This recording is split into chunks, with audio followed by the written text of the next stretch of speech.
Hello everyone and welcome back to my channel. I always appreciate you guys being here, but of course do the like and subscribe if you're enjoying the high jump content I'm putting out. Alright, so I really need to talk about the USA Championships. There was so much going on, but I have to say when I was done with it, I was so tired. Getting back after midnight and then that Monday alarm for work not getting to be changed back any. I basically was asleep on Monday. Tuesday, I had a little bit more to me, but there's no way I could have done this on the earlier half of the week. That is for sure. I had a lot of fun, but I would say I'm sorry to some of my competitors and people that I see early in the mornings, especially on days that I have coffee. I am a bit of a chatterbox, and the intentions are good. Like, when I see someone who's stressed, I try to talk to them to help, relax them, calm them down, let them know that, they have friends around. We're all here because we love to jump. We all love track and field. We love the community that it builds and I love what it personally does for myself, right? For me, it's the thing that I do that makes sure that I'm tired and ready to go to bed in the evening. It's the thing that pushes me to keep my diet to where it has vegetables and fruit in it. It's the thing that keeps me active and healthy. So it's like, I love it from that perspective, but I love also the people that I get to interact with and all. And when I just see someone who's stressed or confused or, that's whenever I befriend them, yes. But then there's also the other side where they're like excited and whatnot, and I'm like trying to let them know, like, I'm in your corner too. Like, let's go, let's do this. So I had a great time. I am sorry, yes, I had coffee. I'm gonna try to be better about that, but an 11 a.m. start time, and I was an hour and a half away from the facility.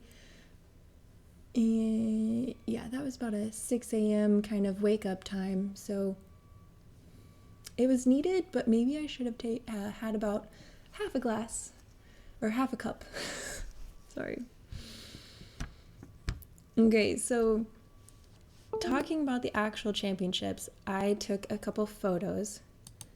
So what I wanted to start off with was showing you guys what the process is that we have to go through in order to be in this meet from a kind of like a meet specific, rather than, we have to put our names in, we gotta get the marks that meets, like, let's just start at, got off the plane, where do you go to make sure that you're able to run or jump or throw at your event whenever it happens.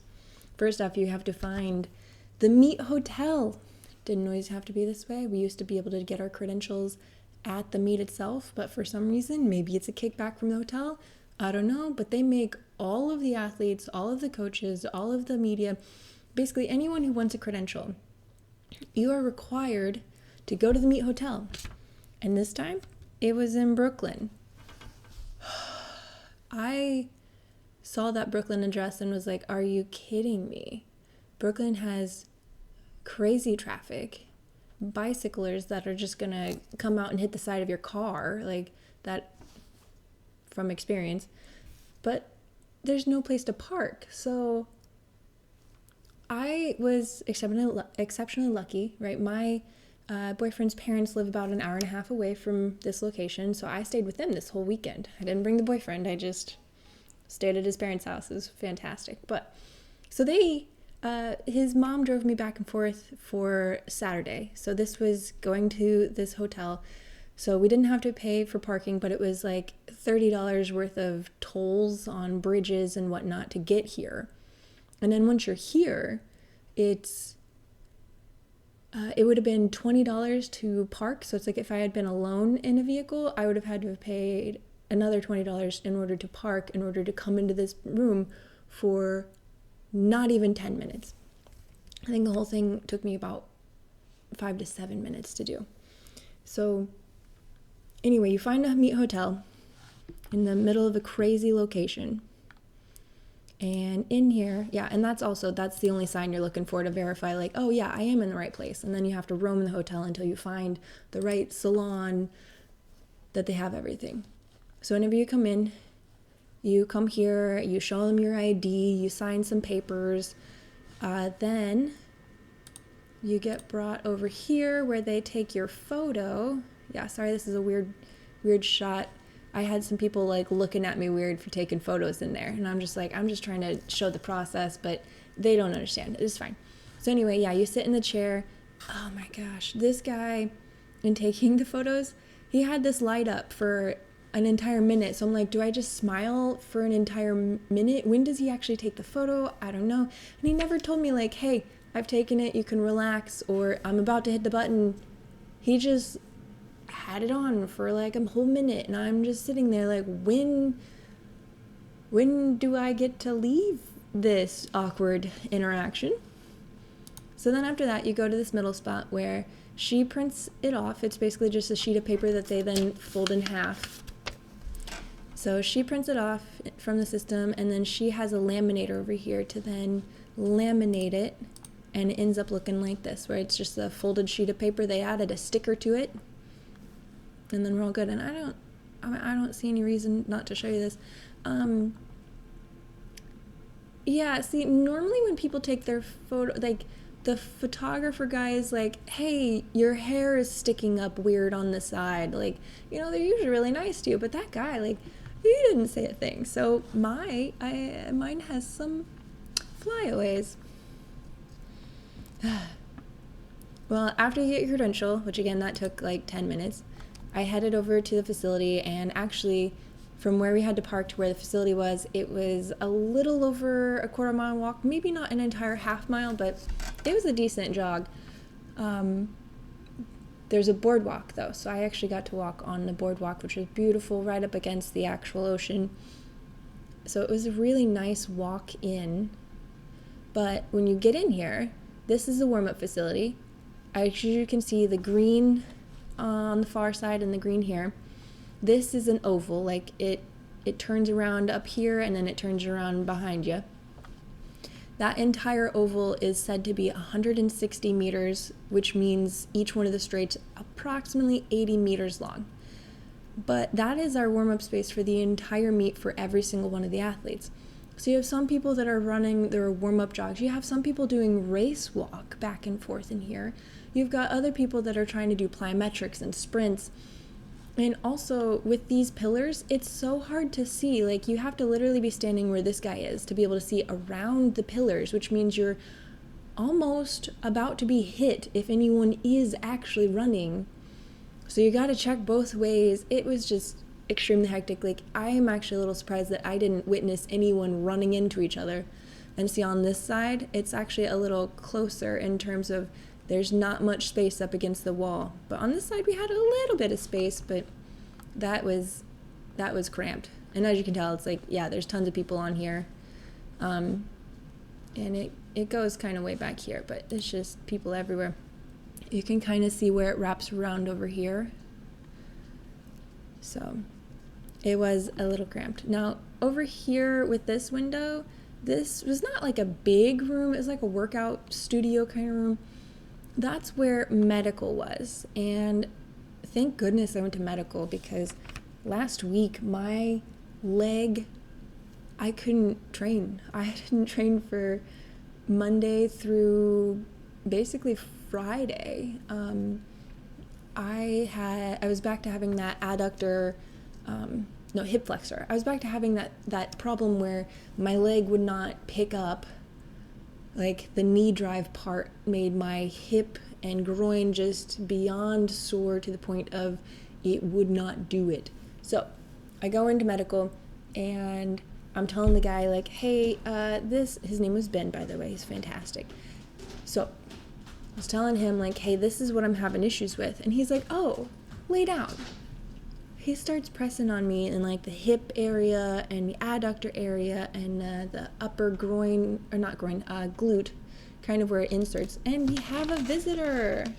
Hey there.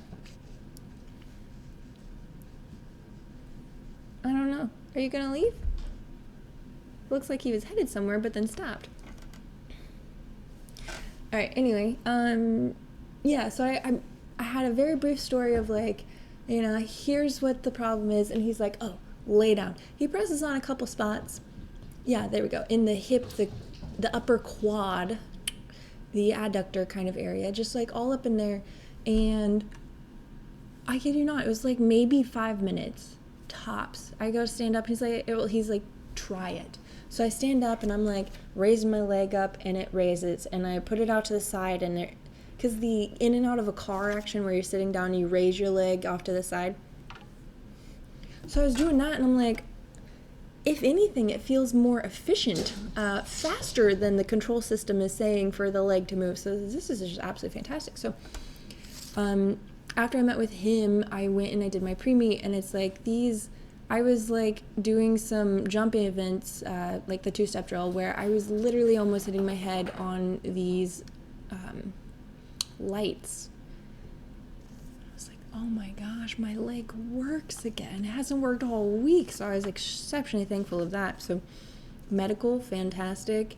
I would highly suggest that for anyone who's going to these meets, to go to medical, regardless if you have a problem or not.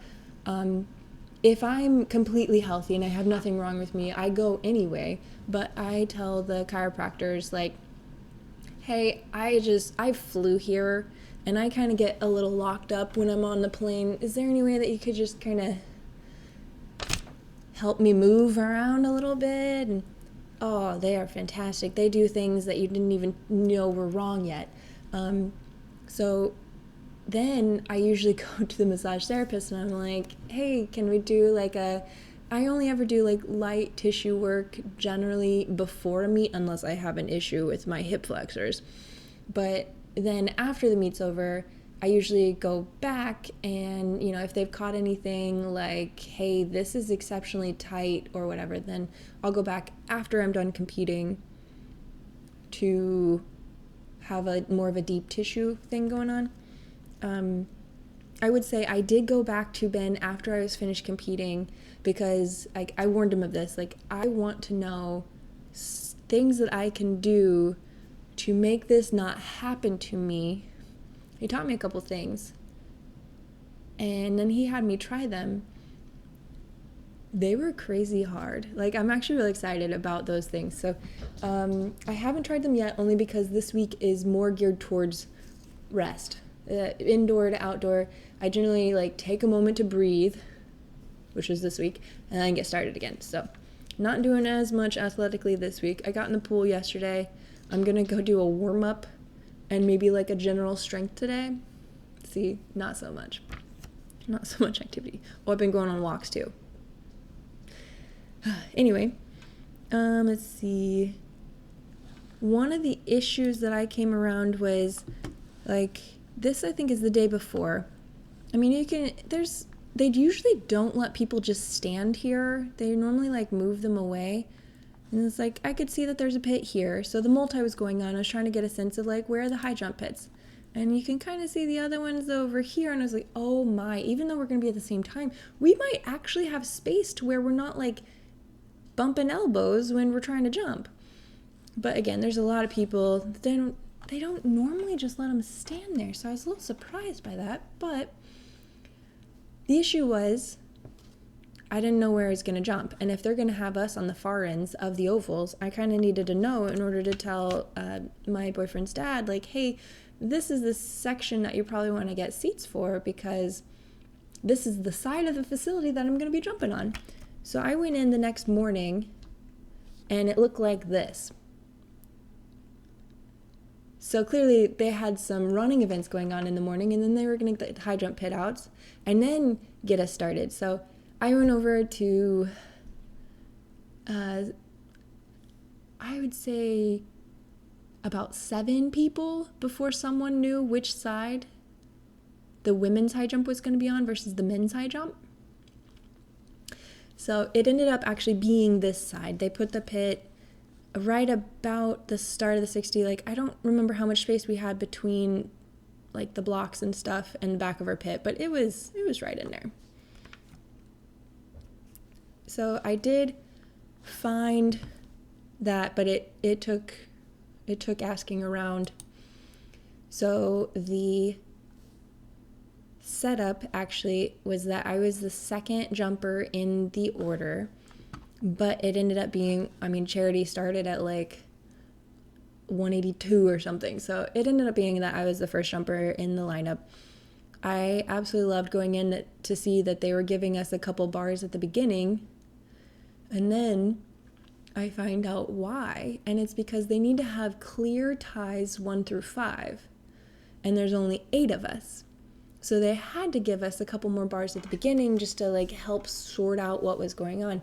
But I didn't mind because, again, this indoor season has been like, this has gone wrong, let's fix it. And then a new thing goes wrong, and then let's fix it. So I have been like battling through so much this indoor season to finally get here. And it's like, okay, good. I'm not going to know height. I can do some of these bars, that is for sure. So that always helps with a little bit of confidence. We got a cat fight going on. Not like a cat play fight.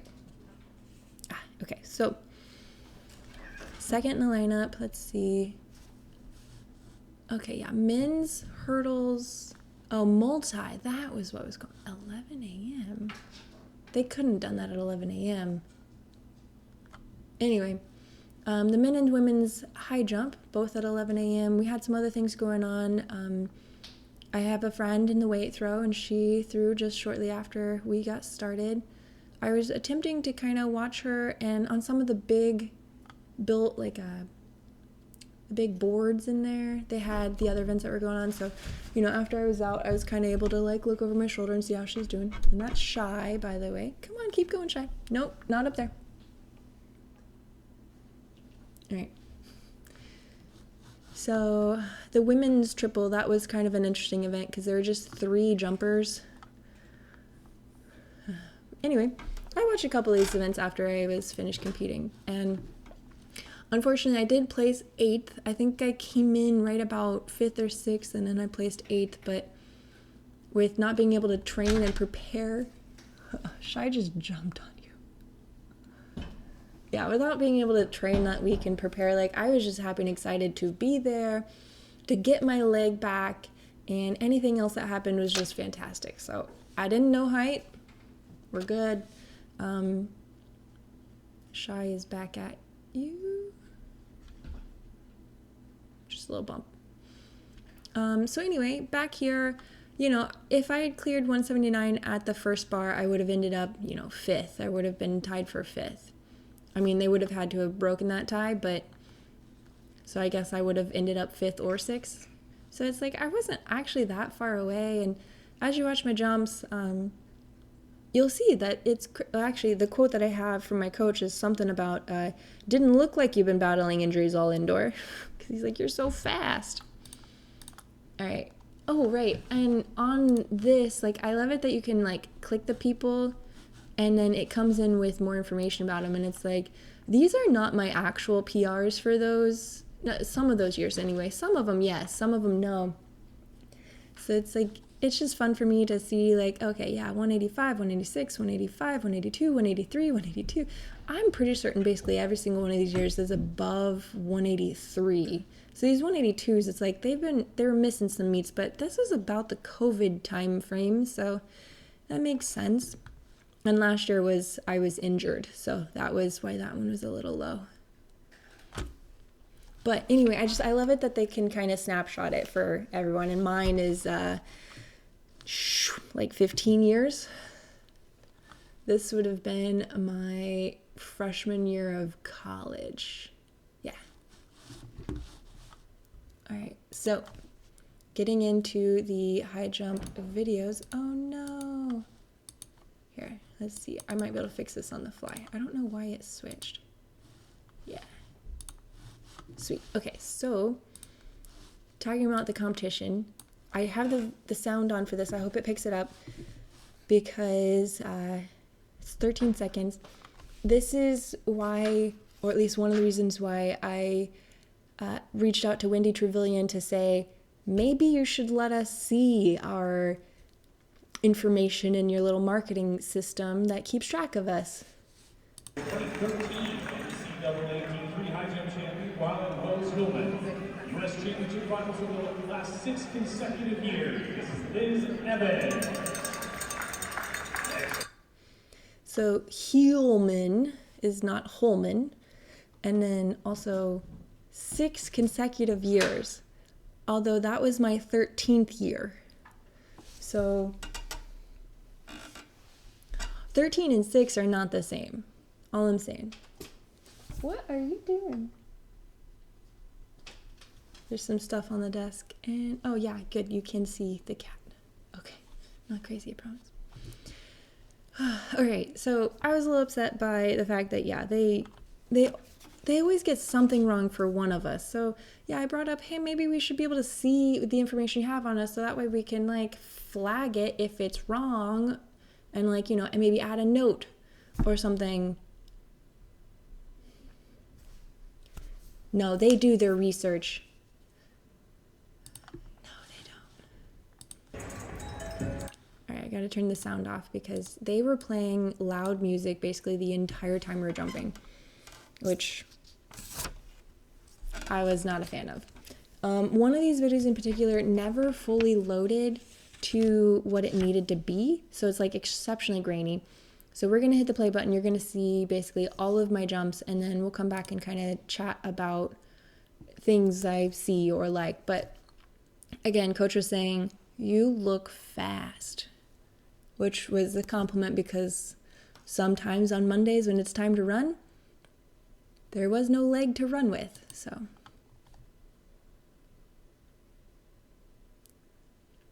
See the grainy video. Up and over. That one was hard to see, but it was a light touch. I was late. That one, whew. And then my last attempt. Yeah. Okay, so things I liked, yes, was that I had a little bit of speed going on. It looks like I had good lean. It really, like, it's hard to see whenever it's very framey, but I was doing a really good job of putting my foot down right underneath me. I would say the 175 did look maybe a little slower compared to what I want it to be.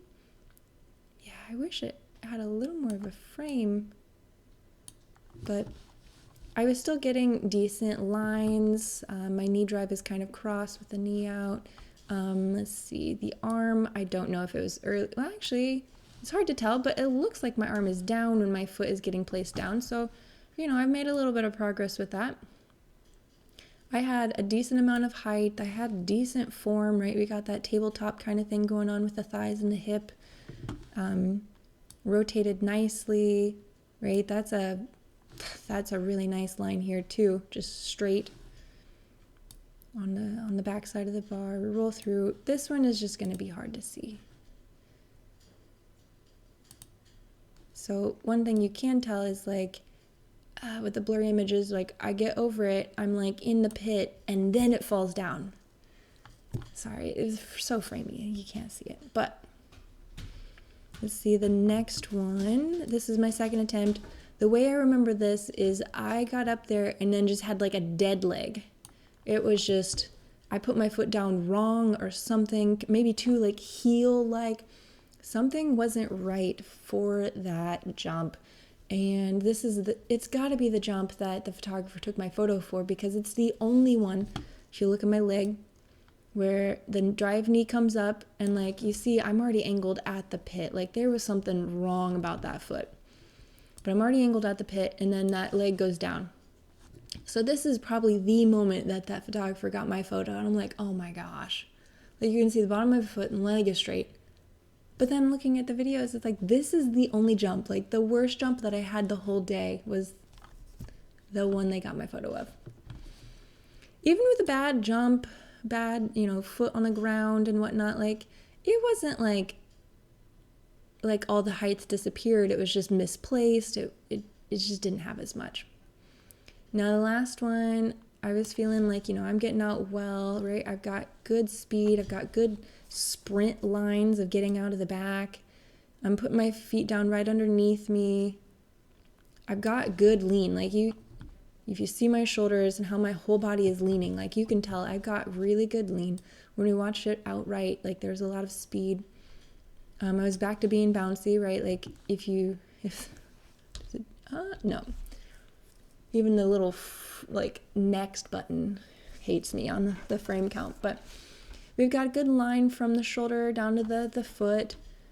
From there, it does look as if I might release my knee a little early, but with the 179 bar, like as you can see, I'm over it, but I'm wondering if maybe I was running so fast I might have needed a little more space, because it looks as if it's relatively close to this, and my height is like I still have a little bit of height on the back side of the bar.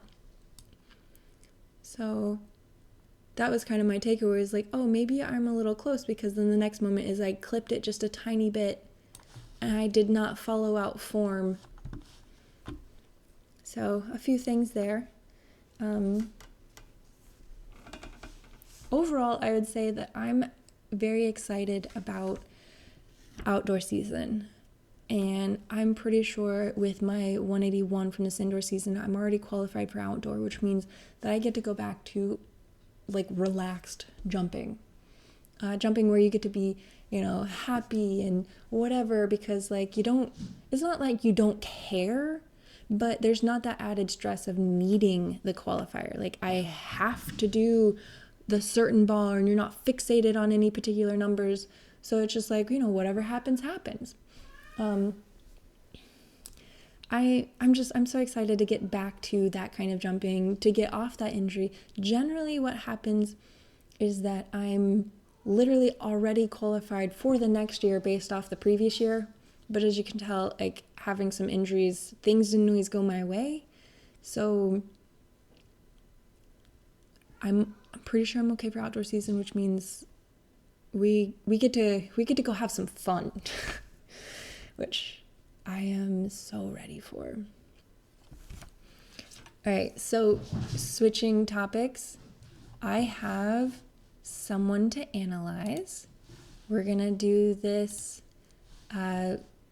watch it outright first, and then I'll break it down.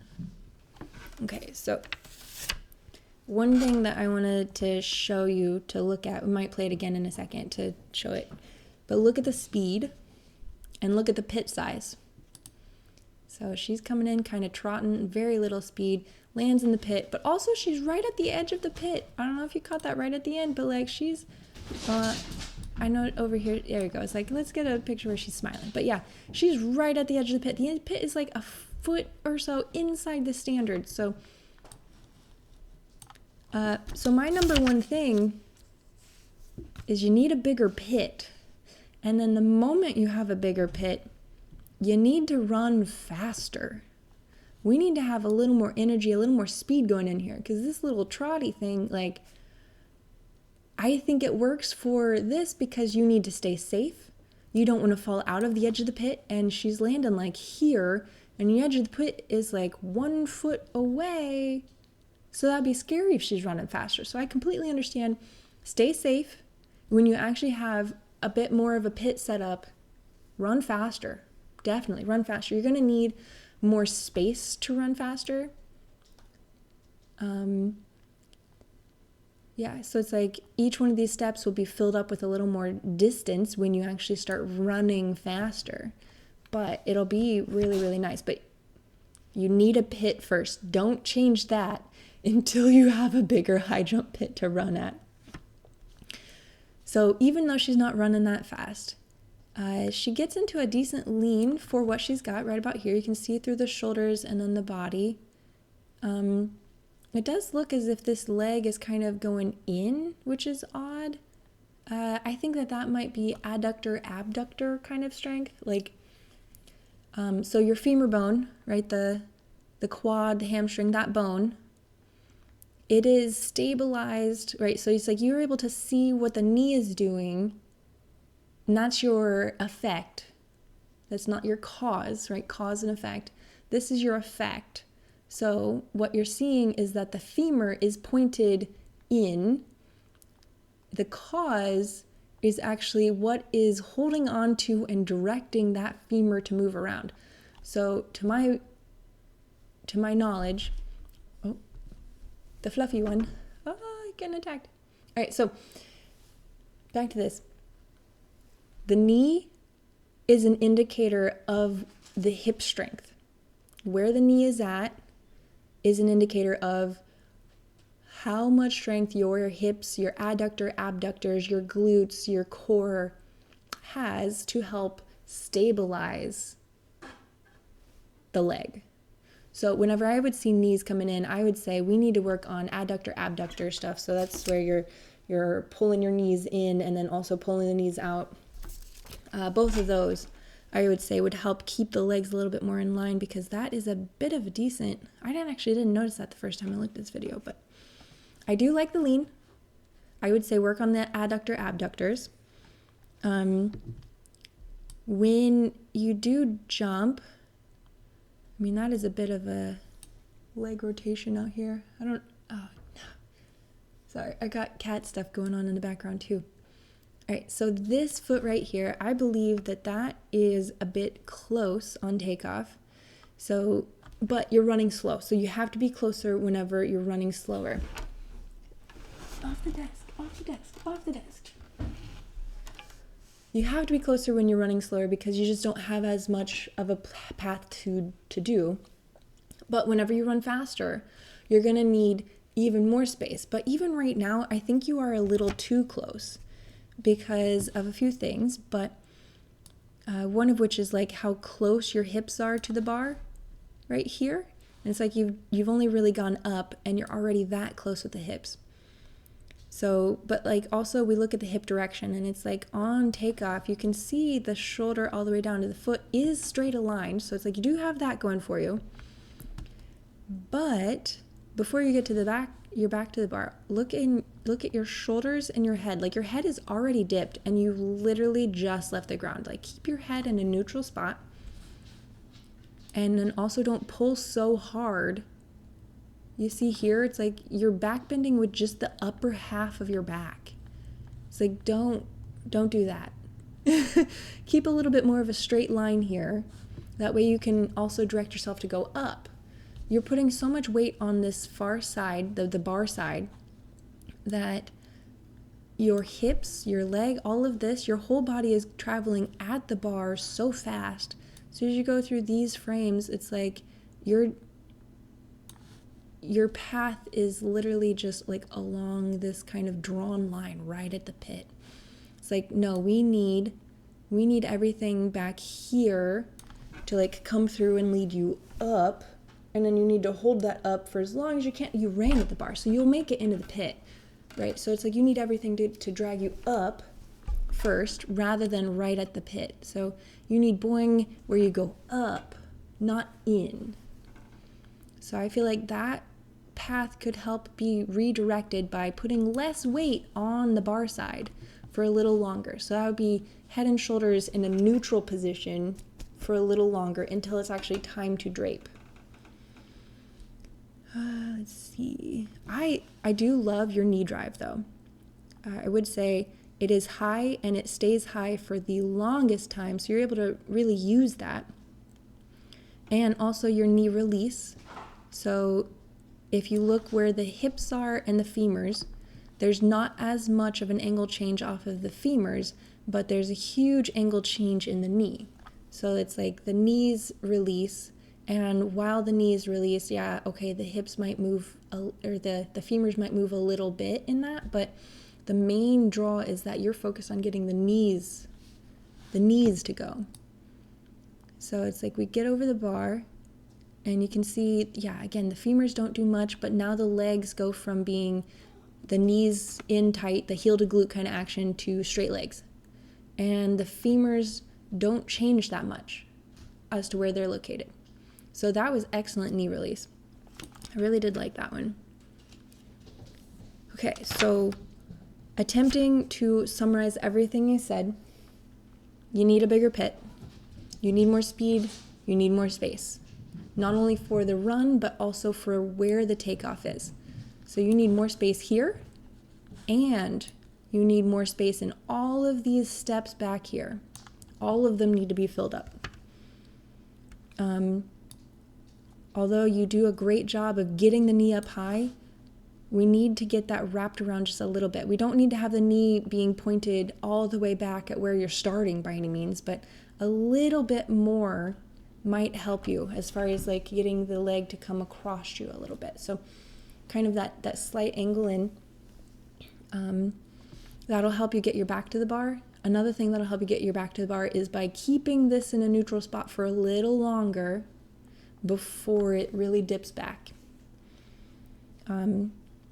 So the space in the back will help with the speed. The space up here will help with that rotation of getting the shoulders to the bar. But then it'll also help with the rotation here because you get stuck in this shoulder hip area. And after you leave the camera, we can check your shadow. Because what happens is you get a little, like a tiny delta right here. But then that shadow right here, yeah, you're pulling everything back. Like you haven't left your shoulders in the same direction as your hips. So that little bit of space right here will help you flow through the first part of your takeoff a lot better, which will help you flow through the second part, the falling part, a little bit better. Okay, so I know that was a lot. Hopefully there's some good takeaways for you on that one. You have a great setup, right? Like you have a lot of really good things going for you. You're really tendony, poppy. Like we've got stuff going on. Don't get me wrong. And I'm just nitpicky. But again, you need a pit. Like in order to really high jump, you need to not question if you're going to land on the ground or not. You need to be able to run hard. That would be my number one. Get another pit section and put it over here somewhere. That way you're going to be safe. All right, let's see. I enjoyed having you guys over here. Again, I've been mentioning I have some ideas about what to do during this indoor to outdoor season transition. I think I'm going to have almost a full month before I have another track meet. And I have something that I think would be really exciting. It's actually something that I noticed last outdoor season, and I talked to a lot of people about it because every single time this topic would pop up, they would ask me, how does that work? And I'm going into like a 45-minute discussion to try to teach them like, this is how this system works. I don't know why. I think it's very biased. I think it's all about money, but I think it'll be interesting to know a little bit more in depth about the sport rather than just doing technical talks. Well, I'm sorry, it'll still be a little technical, but it won't be high jump, bar technique and running. It'll be fun, that's for sure. But I've already started preparing some materials for it. That's at least, it'll probably be my next video. I'm excited.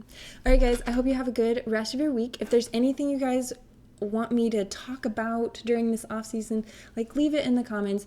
I am really excited to be able to do these kind of talks for you.